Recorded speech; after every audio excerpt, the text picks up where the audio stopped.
Hi, I'm Ethan Kwan, and today I'm going to be showing you how to code a falling sand simulation or falling sand game in Scratch. Well, we first have to answer the question, what is a falling sand game? Well, to put it into simple terms, it's basically a type of cellular automata, which is like the most classic example of this is Conway's Game of Life, where you have a grid of cells and they move around, blah blah blah. The Falling Sand game is a more complex version of cellular automata. So there are many good examples of this, such as like I've already shown you in one of my videos, Powder Toy. The Powder Toy is a great example of a falling sand game or a falling sand simulation. So I'm going to be showing you how to make this. So now, like there are many tutorials. Like there's even a Wikipedia page about them. There's so many good links to learn how to make these. So, for example, there's this. There are a whole bunch of videos on YouTube like this and this. But I'm going to be showing you how to make it in Scratch here. So I've already have a Scratch project. Let me just name it Falling Sand, and let me just grab YouTube sprite, because why not? Alright, so here's our YouTube sprite, just because. And yeah, so you might have noticed I have a few extra things, such as the find function. There is a few extra functions, such as this console thing, this pause button. There are a bunch of new things. And this is because I have the Scratch Dev Tools installed, and it's right up at the very top of the screen here. So if you want to get this, you can totally go get it. You can search up like Scratch Dev Tools or search up Griffpatch, because that he made it, and he's also a popular scratcher. But anyway, there isn't going to be anything different with the coding. It's just going to be easier to use Scratch if you have this extension. So if you don't have it, that's fine. You can follow this tutorial. But if you do have it, that's also great. So let's get started with the tutorial. So let me drink some water, and then let's look at what we have so far. So we have a backdrop, and the backdrop is just empty, just of course. Yeah, so that's an empty backdrop. What we're gonna do is inside the code tab. Actually, no. Let's explore the sprites we have. We have one called sand, and this will store every single sand particle on the screen. So let's click into that, and let's look at the costumes. The costumes, there are 3 costumes. One of them is called stone, and one of them is called sand, and one of them is called water. So there are 3 costumes. Each one is 8 by 8, and that's important. It has to be 8 by 8. If you make it a different size, that's okay. You just have to figure your sizes out. But I'm going to be using 8 by 8, and you should probably too. So yeah. So now we have. So we have 3 costumes: stone, sand, and water. Each one's 8 by 8. Each one's colored differently, just by how I think they would look. Stone is gray, sand is brownish yellow, and water is green, right? It's blue. And then, yeah, so there's nothing else except for this YouTube sprite. You don't need to have this. It's just a stop detecting sign. Like if you click and then click again, it appears. Anyway, let's get into the coding. So first of all, let's just click this button right here to shrink the stage so that we have more area to work, like this. Okay, let's get started. So in the example, I just showed you, we have a nice little border around the whole stage. So let's make that first. So like we always start, we start with a when green flag clicked. And right away, let's create a new block, and let's call it create border, like this. And leave the run without screen refresh unticked, or run screen without refresh unticked for now. And just click OK. So now we have this block, and let's just use it right away underneath the when green flag clicked. And inside here, we want to create a border. So first of all, let's make this stage area bigger. And let's just drag this to the top of the screen, just to the top corner, like that. And that's not exactly right, so let me try that again. Yeah, there we go. So, of course, you could do this with maths, but it says that my x position is negative 236, y is 176, and that actually makes sense because my thing is 8 by 8, since Scratch positions it half, like, since Scratch positions a sprite right in the middle, it should be 4 away from the edge and 4 away from the top of the edge. So negative 240 plus 4 is negative 236, and y minus 180, which is the top of the screen, minus 4 is 176. So that is exactly what it says here. Negative 236 and 176. So let's just go to motion, and let's just grab, go to X and Y, and let's just put that at the very top of the create border create border define block. And inside here, it should already have set it if you dragged it. If it's not, then just say X is equal to negative 236, Y is equal to 176. Alright, so we're now going to have to grab a stamp block. So we're going to need the pen extension. So let's just click this blue box right here that says add extension. And let's just click it and click the pen extension. Alright. And now we should just make sure to erase all at the very beginning of the create border. And then we should go ahead and, right after the go to X, stamp. Alright, so now we should have a stamped version of the sprite right behind it. And that's not a sprite, so we can't drag it. Oh, and let's make sure to go to looks and grab a switch costume at the very beginning, switch costume to stone, so that it becomes a stone sprite like this, and it becomes gray.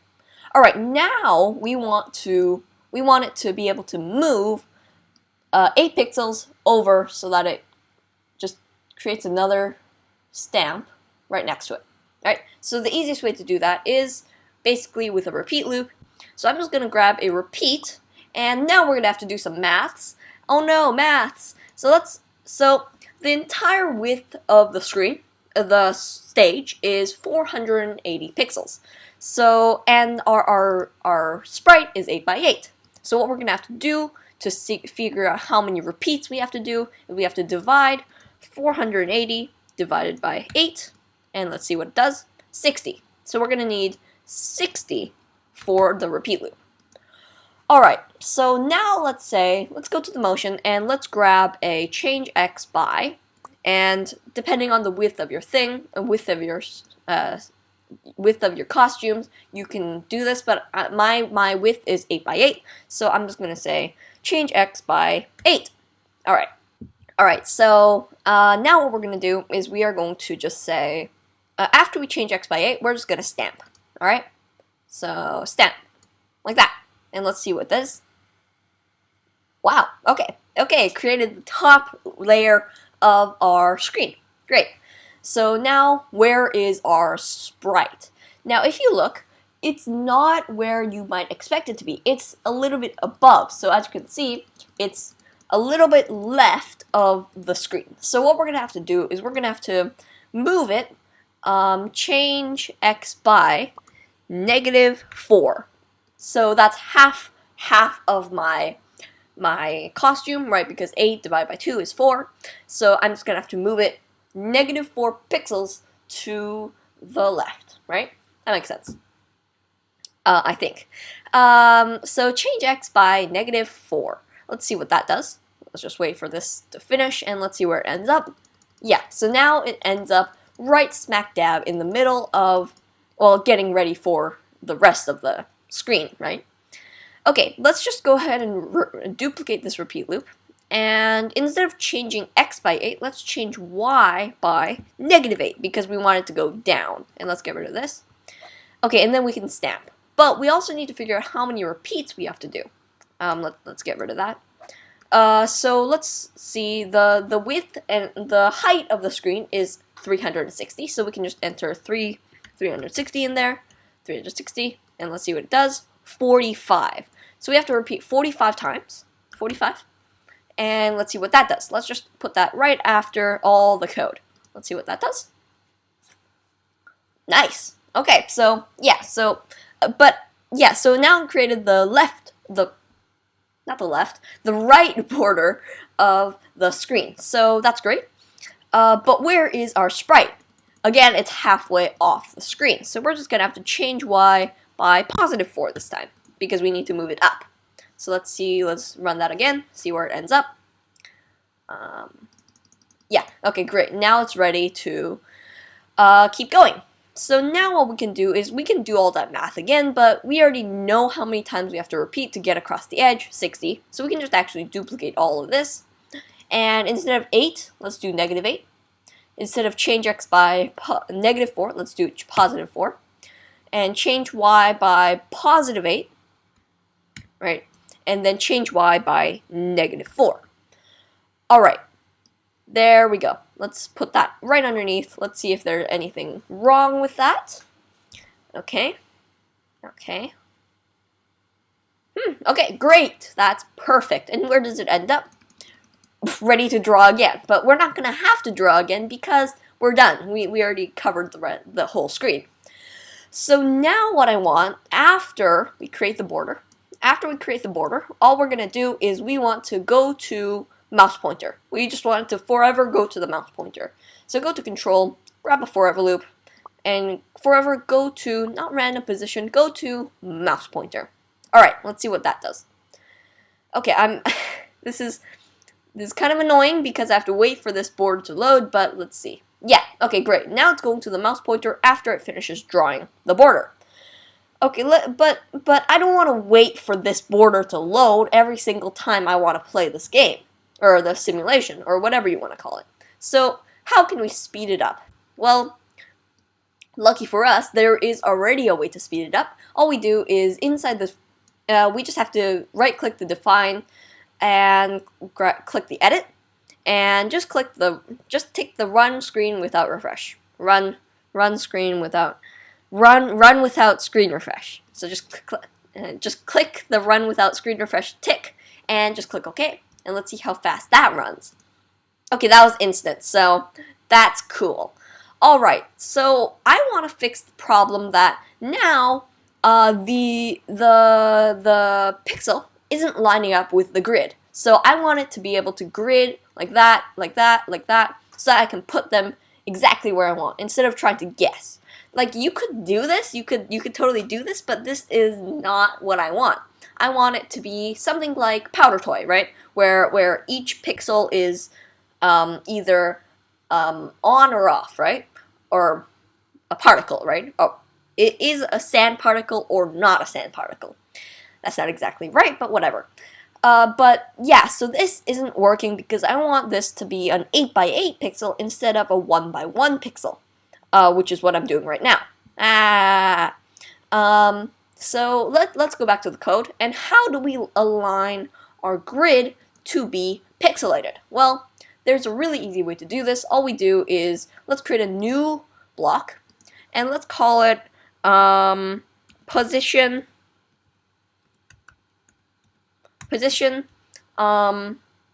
tiles. Alright? That doesn't sound exactly right, but whatever. And don't click the run screen without refresh. Run without screen refresh. Alright, so now we have this new position tiles, and let's just grab the go to mouse pointer underneath the position tiles block, and let's just insert that in there. Now this should work exactly the same as it did before, but we just swapped it around. So now what I want to do is I want to, inside the position tiles, I want to pixelate this. So the easiest way to do this is just to say go to X, and let's just grab X position, go to Y, Y position. Now this shouldn't have changed anything because, well, I just made it go to the position that it's at right now, so that's not very helpful. But what happens if I divide this by any number, right? This will make it so that it, like let's say I have 67, right? My X position is at 67. And I divide it by the width of my thing, 8x8. So if I divide this by 8, I get 8.375, which isn't very right because that's a decimal. So that means that it was not a good multiple of 8. So that means I can round this, right? Round like this, and I should get 8. That just rounds it to the nearest whole integer. So if I round that, I get 8. Now what I can do is actually I can multiply this by 8. That will reverse the divided by, but it will not reverse the round, and I will get 64. So it became 67. It rounded it to the nearest multiple of 8. So that's really useful. So if I say like 10, for example, this will give me 8, right? Because 10 is closer to 8 than 16. But if I do like 14, for example, this will give me 16 because 16 is the closest multiple of 8 to 14. So what I can do is I can put the x position variable in here, or the x position into here, into the 14 right here. And what I can do is I can stick that right in there. And let's see what happens. Alright, so it looks like the y position isn't fixed yet, but the x position is pixelated. Look at that. Look at that. Look, watch. It's not moving. Whoop. It's not moving. Whoop. Yeah. Okay, let's just duplicate that. And let's just get rid of the x position, replace that with y position. Just put that in there. Oops, no, that's not what I wanted to do. Like that. And did I actually put it somewhere? No. No. Okay, good. Okay, so let's check it out now. Okay, great. So now we have a pixelated grid system for this mouse cursor. So now, as you can see, it's not going anywhere. It's just aligning to the grid.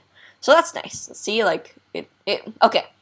So here's our problem. It does not align to the edge. Now I've tried fixing this. The simplest way, I think, is to now this might not work, but just add 4 because that's half. Yeah, there we go. Yeah, so just add 4 to the x position like this, and that should work. See, now it's aligned to this edge, and it's also aligned to that edge. Nice. But the only problem is now it's not aligned to the mouse pointer. Now that's kind of annoying, so you could leave it like this, or you could just leave it like this, like without the +4. If you just do +0, it won't make a difference in the code, but it will make a difference on how it looks. So if you want it to be perfect but not aligned to the mouse pointer, you could do this. Or if you want it to be aligned to your mouse pointer but not to the grid perfectly, then you could add 0. In other words, don't do anything. Okay, so now we have a grid system. Let me just drink some more water.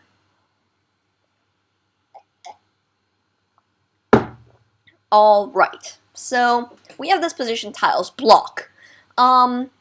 Okay, after the position tiles, I want to be able to place down a block. So what I'm going to do is I'm just going to say inside control, if mouse down, if the mouse is down, then I'm just going to say create a clone of myself. Create a clone of myself, because I'm going to be using clones for this project. So if I click the green flag and try and place down one. Alright, so if I hold down the mouse pointer, you can see by the clones counter at the very top that it is increasing extremely fast.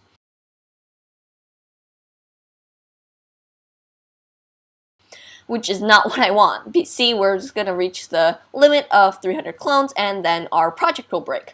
So I don't want that. So I want to be able to click once, but not in a position where there's already a tile there. So what I'm going to do is I'm just going to say if, so inside the if mouse down, then I'm going to say if around the create clone, I'm just going to say if touching color, and the color is just going to be the white color, like this, because that's the background. So, okay, here is our problem.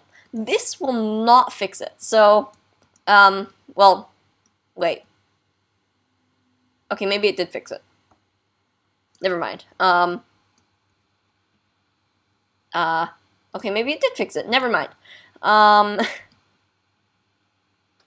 Yeah, so this is fine, but sometimes this will bug out because touching color, it only matters if we are touching the color on the outside. So, it seems to have been fixed for now, but it might not be fixed later. So what I'm going to do is I'm just going to go to looks, and I'm just going to set size to 100 at the very bottom of this, and I'm just going to set size to 80 at the very top of this. 80.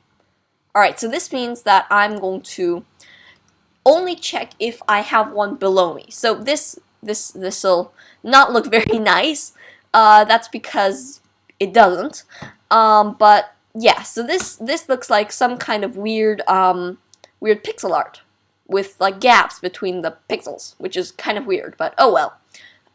Nothing we can do to fix. Actually, no, we can fix this with a inside control with a when I start as a clone. Alright, so when I start as a clone, I'm just going to set size to 100%. Alright, so let's just test this out. Yeah, so now we have a pixel perfect grid of drawing cells. Yeah, nice. Woo! Alright, there we go. Yay! Alright, so the stone will not be moving at all in this game. So what I'm going to do is I'm just going to cheat a little, and I'm just going to say, at the very beginning of this when I started the clone, I'm just going to if costume number, or if costume name is equal to stone. Now, this is, I think this is case sensitive, I'm not sure, but just to be safe, just add the capital. Alright, so if it's stone, then I'm just gonna delete this clone. Alright, this is not gonna do much because if I start drawing, it's just gonna delete the clone right away, and it's not gonna do anything. Also, the +4 is kind of getting in my way, and it's kind of hard to draw, so I'm just gonna get rid of that, like that. But make sure to go to pen and just grab a stamp right before the delete this clone. So now we should see that it works, but clones are not being used, as you can see. Yay! Okay. So now, as you can see, it's not aligned to the grid, but that's okay because that won't change anything. I'm just gonna add the +4 later or not in the rest of the video or the rest of this series because I think this is gonna be kind of a long episode. Okay, it's already been 22 minutes. Okay, so I'm going to end it there because this is gonna take a pretty long time to finish this project. So thank you for watching. I hope you liked this video. If you did, please subscribe, like, share the channel with others, blah blah blah. Also, don't forget to hit the notification bell to not miss any upcoming videos. And don't forget to stay tuned for part 2 of how to make a falling sand game in Scratch. So thank you for watching, and I'll see you next time. Oh, and see how to do stuff with Ethan.com. See ya. Bye.